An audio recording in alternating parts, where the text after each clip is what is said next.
Hi, I'm Nicolene Peck. I'm a parenting expert and an author, and today we are going to talk about how to teach social skills to preschoolers.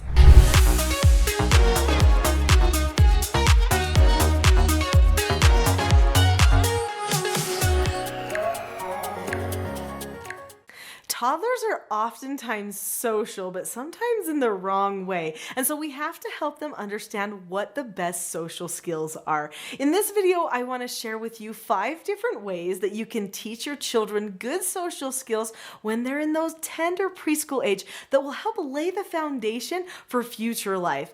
And I think you'll like some of these ideas, because some of them are pretty fun. Who is the perfect trainer for your child socially? Hopefully it's you. Hopefully you've worked on your own social development so that you are the perfect example for your child. That's number one. Number one is the parents should be setting the example for proper social development.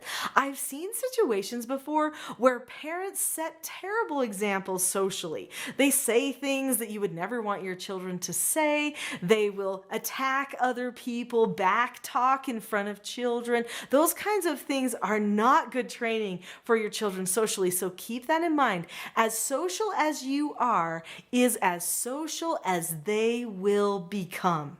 You are the ultimate example. And of course, they're going to have other social examples in their life, like grandparents and friends and people they may see at preschool, but you will become the primary example, especially if you take that job seriously. The second thing is to pre-teach good social skills. So what does that mean? That means trying to go on a hunt and identifying what social skills we see around us that are good things, right? So if we go and meet somebody and they stick out their hand to do a proper greeting, then we can say to our child, "Oh, did you see how that person wanted to shake your hand? That's a good social skill. Let's add it onto our list." So maybe you can make a master list, but always be hunting those things out and maybe even extend a challenge to the child. See if you can find something that feels good to you that you think might be a good social skill, something we want to do in order to make more friends.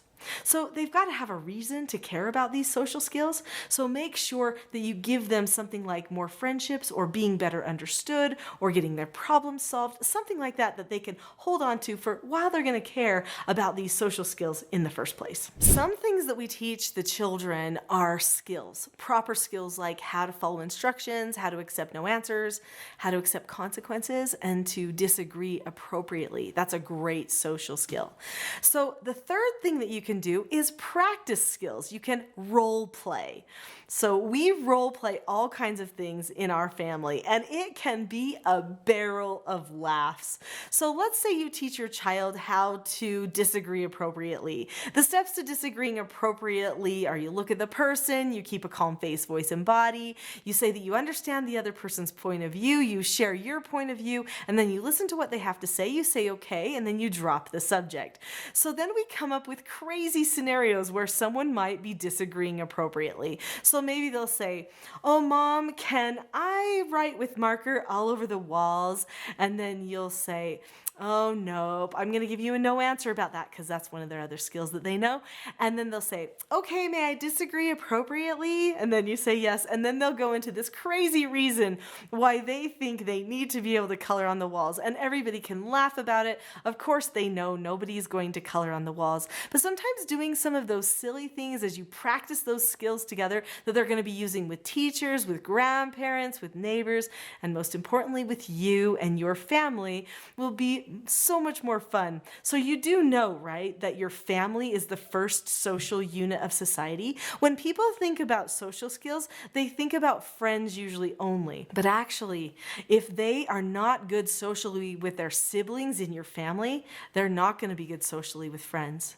They'll probably break a lot of friendships. You've got to make sure you maintain really good sibling relationships in order to have good social outside of the family. That brings me to number 4.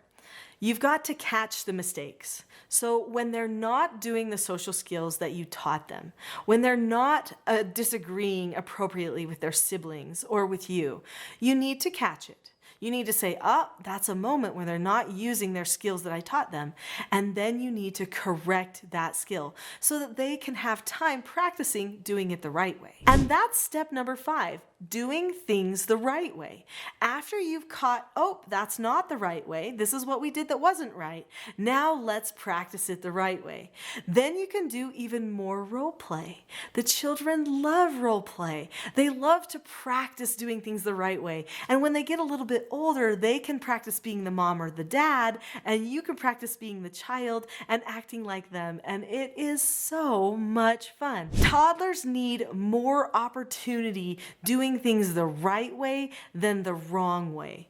So if your preschooler is doing something that needs to be corrected, spend more time teaching it the right way than you did talking about what went wrong, and allow them to practice it the right way again and again, because their little prefrontal cortexes are very small and they're developing slowly over time. But the more things you do the right way, the more you will grow that area of the brain, and their problem-solving abilities and social skills will all improve. Preschoolers are so much fun. They're learning things so quickly, and they can learn all the social skills that you want to teach them.